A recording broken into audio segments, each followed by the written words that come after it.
ఎడారిలో సెలయేర్లు జూన్ 10.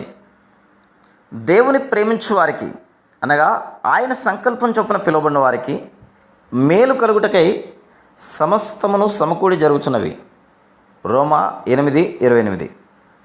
పౌలు అన్న ఈ మాటలు ఫలానా సందర్భంలో వర్తించవు అనడానికి వీల్లేదు. కొన్ని విషయాలు సమకూడి జరుగుతున్నవి అనలేదు. చాలా మట్టుకు అనే మాటే వాడలేదు. సమస్తమును అన్నాడు. అల్పమైన విషయాల నుంచి బ్రహ్మాండమైన వాటి దాకా, మామూలు సంఘటనలు మొదలు ప్రాణాపాయ స్థితుల దాకా అన్నీ ఆయన కృపలో సమకూడి జరుగుతాయి. అన్నీ మన మంచి కోసమే పనిచేస్తాయి. ముందెప్పుడో చేస్తాయని కాదు, గతంలో చేశాయని కాదు, ఇప్పుడు చేస్తున్నాయి. ఆయన చేసే ప్రతి పనిని కోట్లాది స్వరాలు శ్లాఘిస్తూ ఉంటాయి. నీ తీర్పులు గంభీరమైనవి. ఆయన శ్రేష్టమైన నిర్ణయాలు నెరవేరుతూ ఉంటే నిలిచి చూస్తున్న దేవదూతలు చేతులు జోడించి, యెహోవా తన మార్గములన్నిటిలో నీతి గలవాడు, తన క్రియలన్నిటిలో కృపచూపువాడు అంటూ ప్రశంసిస్తూ ఉంటారు. 145వ కీర్తన 17వ వచనం. అన్ని విషయాలు సమకూడి జరుగుతాయి. అది చాలా ఆశీర్వాదకరమైన కలయిక. ఎన్నెన్నో రంగులు వాటంతటవే కంటికింపుగా లేకపోయినా వాటిని ఇతర రంగులతో కలగలిపితే అందాన్ని ఇస్తాయి. వివిధ రకాల సంగీత స్వరాలు, అపస్వరాలు, అపశృతులు కూడా గీతంగా కలిపితే మధుర సంగీతం అవుతుంది. ఎన్నెన్నో చక్రాలు, బోల్టులు కలిస్తేనే కానీ యంత్రం తయారు కాదు.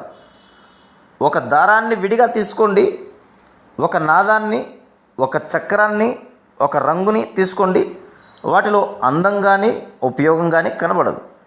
కానీ వాటిని మిగతా వాటితో కలపండి. స్వరాలను ఇతర స్వరాలతో, ఇనుప వస్తువుని ఇతర ఉక్కు పరికరాలతో జోడించండి.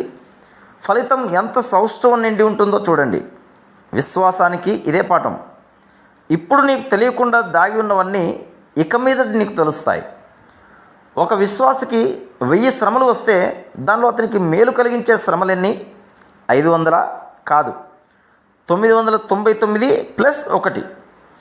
మేలుకే దేవుడు ఉద్దేశించను. ఆదికాండం 50వ అధ్యాయం 20వ వచనం. మేలుకే దేవుడు ఉద్దేశించాడు. జీవితంలో వన్నెల్లా పరలోకపు పసిడి నవ్వులా. ఏమి ఆదరణ వాక్యం! బ్రతుకు శాంతి దూతగా అనుదినం. దయలేని అన్నలు యోసేపును అమ్మినది అర్థం లేని అసూయ కార్యం కాదది. ఏండ్ల తరబడి శ్రమలు పడి గద్దెనెక్కించే దైవ జ్ఞానమే ఇది. లోకమంతా సంచరించే ఆ కన్ను కరువుని కనిపెట్టింది ముందుగానే. చెరసాలలో గడిపిన నిరాశ దినాలు అవి సార్థకమయ్యాయి త్వరలోనే. ఖైదీకంతా అగమ్య గోచరం. హృదయంలో పేరుకున్న నిరాశ వర్తమానపు ఆర్తనాదమే గింగురుమంది. జరగనున్నదేమిటో తెలుసా ధన్యజీవికి? ఆ చీకటి సంవత్సరాల్లో విశ్వాసం మాత్రం ఆరిపోలేదు. దేవునిపై అతని నమ్మిక చేసింది అతన్ని వేవేల మందికి దిక్కు. మీరు కాదు నన్ను ఇక్కడికి పంపింది, దేవుడే పంపాడు మంచి చేయాలని. వేరే కారణం లేదు స్తుతించడానికి. సరైన కారణం ఇది. దేవుడు ప్రతిదీ ఉద్దేశిస్తాడు మంచికే. నాటి యోసేపు దేవుడే నేడు మన దేవుడు. శ్రమలను అడ్డుపెట్టడు. ఇడుముల ద్వారా ఇస్తాడు విమోచన. ఆదిలోనే అంతాన్ని చూస్తాడు. ప్రేమతో నీలో ఒక ప్రయోజనం చూస్తాడు. ఆయన చేతిలో చేయి కలిపి సాగిపో. కృపా ఐశ్వర్యాలు నీ కంటబడే వరకు. మహిమ సదనం చేరిన వేళ, నడిచొచ్చిన దారంతా కనబడిన వేళ, నడిపించిన తీరు తలచి నిత్యం ఆ ప్రేమని కొనియాడు. Praise the lord.